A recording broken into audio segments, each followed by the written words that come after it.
Em maio de 2022, ocorreu uma audiência pública no Congresso norte-americano, quase um ano após a publicação de relatório com mais de 140 casos de fenômenos aéreos não identificados, dos cerca de 400 casos que pilotos militares relataram observar desde 2004. Destes casos, 18 relatos são de padrões incomuns de movimento ou de características de voo, como objetos que aparecem voando sem nenhum tipo de propulsão ou superfícies de controle de voo e com velocidade e capacidades de manobra muito acima da tecnologia atualmente disponível.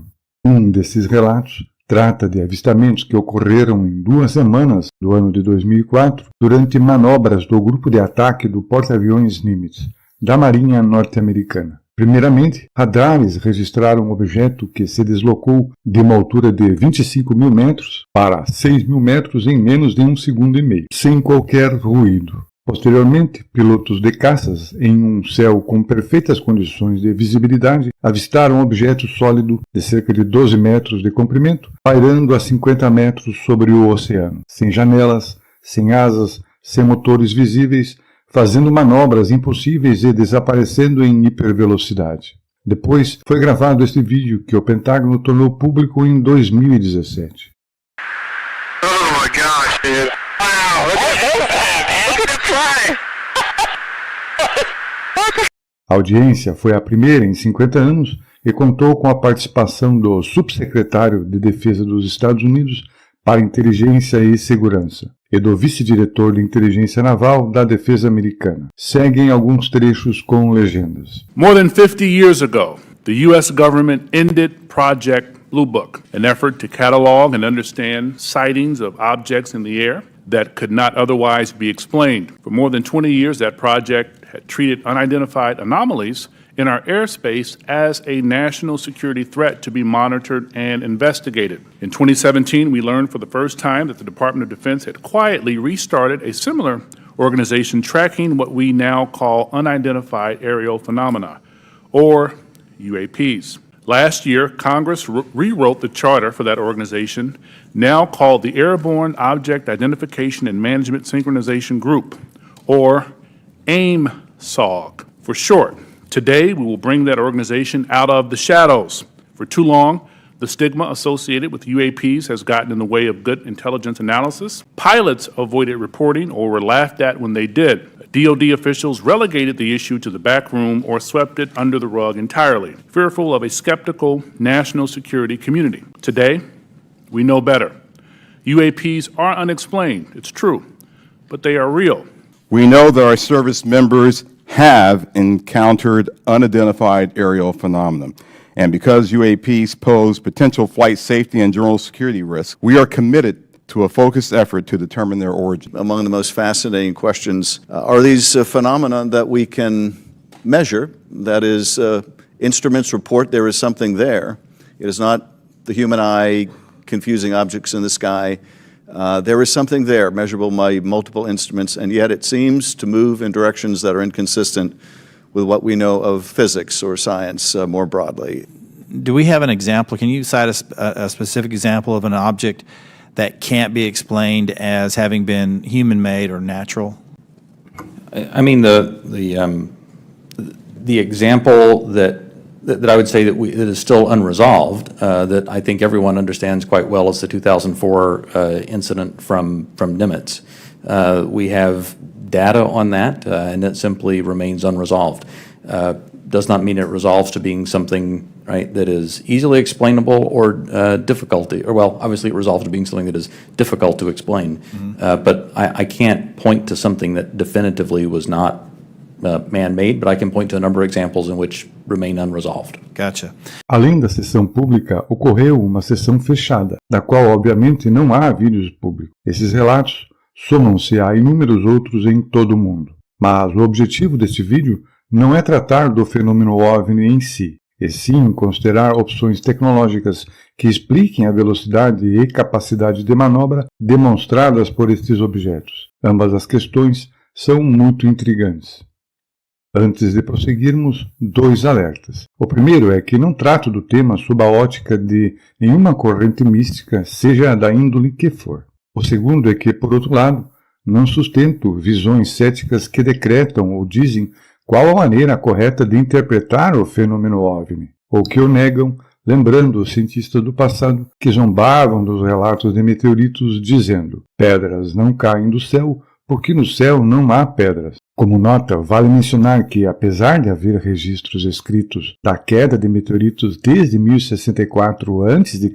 e inúmeros relatos de testemunhas ao longo dos séculos, a realidade dos meteoritos só foi aceita pela ciência em 1803, quase 3.000 anos depois do primeiro registro escrito. Em 26 de abril de 1803, meteoritos caíram em uma cidade francesa, finalmente convencendo os céticos da Academia Francesa de Ciência e os astrônomos do mundo que antes diziam que os meteoritos eram uma superstição medieval ou contos da carochinha. Parece que os membros da Academia Francesa não precisaram perguntar ao governo ou a alguma agência de segurança nacional se podiam publicar seu relatório. Assim, sobre o tema do vídeo, apenas analiso relatos, informações pesquisadas, correlacionando dados de forma lógica para identificar possíveis soluções tecnológicas em relação aos registros de objetos voadores não identificados.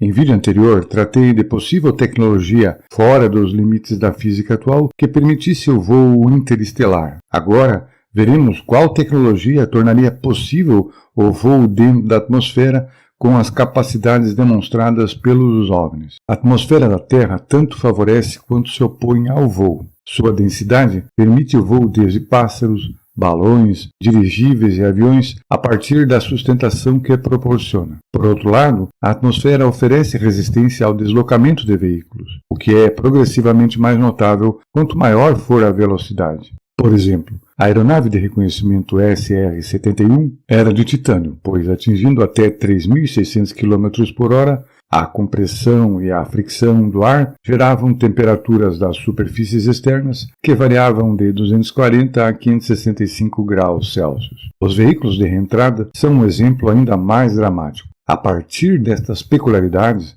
a pergunta que poderíamos fazer é: como conseguir considerar estas características para obter sustentação e altas velocidades similares às demonstradas pelos OVNIs na atmosfera? Para começarmos a entender possíveis soluções, consideremos exemplos em um meio de maior densidade: a água. Há muito tempo, os militares pesquisam como fazer submarinos e seus torpedos se deslocarem mais rápido. Uma das pesquisas a respeito é a chamada supercavitação, sendo cavitação a formação de cavidades ou baixa pressão dentro da massa líquida. A técnica para a supervelocidade subaquática é cercar o torpedo ou submarino com uma nuvem de gás renovável, para que a água fique quase fora de contato com a superfície do objeto, reduzindo assim drasticamente o arrasto apresentado pela água. Torpedos que empregam a técnica de supercavitação utilizam um motor de foguete de combustível sólido. Para alcançar alta velocidade, o torpedo elimina o arrasto vaporizando a água à sua frente, desviando parte do escapamento quente do foguete para sair pela frente do torpedo, criando uma fina bolha de gás e, consequentemente, reduzindo em muito o arrasto. Modelos existentes há décadas na Rússia atingem 370 km por hora submersos. Existem pesquisas que consideram velocidades muito maiores e que não consideram gases provenientes de combustão para obter a supercavitação e o aumento de velocidade de submarinos. Então, como poderíamos aplicar um princípio semelhante no ar e não na água? Na década de 1950, foi publicado um livro relatando eventos em que o autor, ao viajar a trabalho pelo interior do Brasil, avistou discos voadores e teve contato com seus tripulantes. O relato descreve princípios básicos de deslocamento dos discos dentro da atmosfera e como atingem velocidades extremas. As informações fornecidas lembram a supercavitação, mas vão muito além.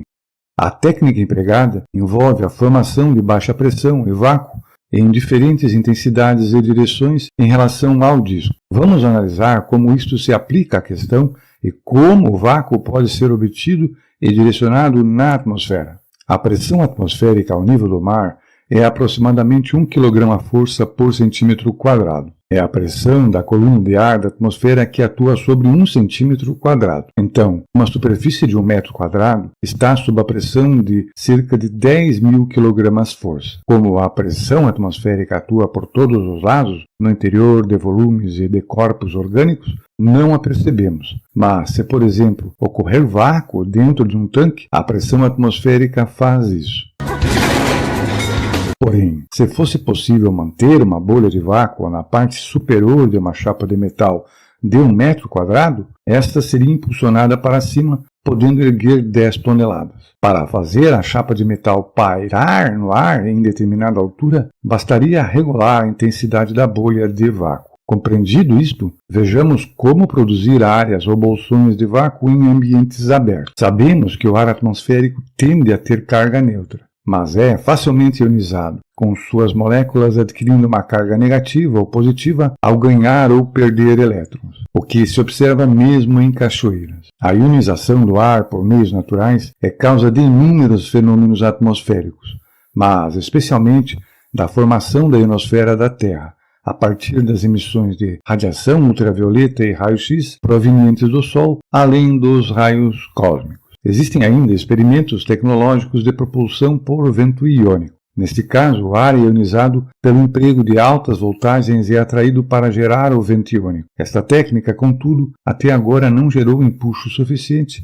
para veículos aéreos de transporte. Porém, sendo possível ionizar o ar artificialmente, qual seria o meio para, em vez de produzir vento iônico, gerar bolsões controlados de vácuo na atmosfera? Por incrível que possa parecer, os recursos tecnológicos fundamentais para isto existem desde o século XIX, porém não foram considerados em um arranjo que resultasse em algo semelhante ao que foi descrito no livro de 1957. Os relatos no livro mencionam os raios catódicos para gerar o vácuo na atmosfera. Talvez alguns não se lembrem, mas há poucos anos todos os televisores, monitores de computadores e de radares utilizavam os chamados tubos de raios catódicos, que foram substituídos pelas telas LCD e outras. Mas os tubos primitivos para gerar os raios catódicos existem desde 1858, e pesquisas posteriores resultaram na descoberta do elétron,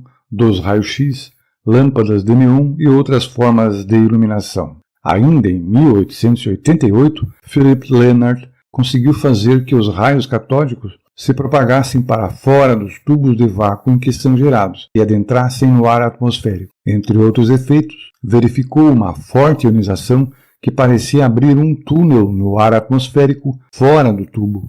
O relato do livro informa, porém sem especificar detalhes, que os discos voadores utilizam emissores de raios catódicos em todo o seu perímetro. Uma vez ionizado, o ar é absorvido pelo potencial elétrico da atmosfera, resultando em uma bolha de baixa pressão ou de vácuo em qualquer direção. Um veículo no formato de disco com 20 metros de diâmetro tem uma área de 3.141.000 centímetros quadrados, o que equivaleria ao empuxo de quase 3.200.000 kg/força, a pleno vácuo ao nível do mar. Criando-se baixa pressão na parte de cima do disco, faz com que pairem sem nenhum esforço.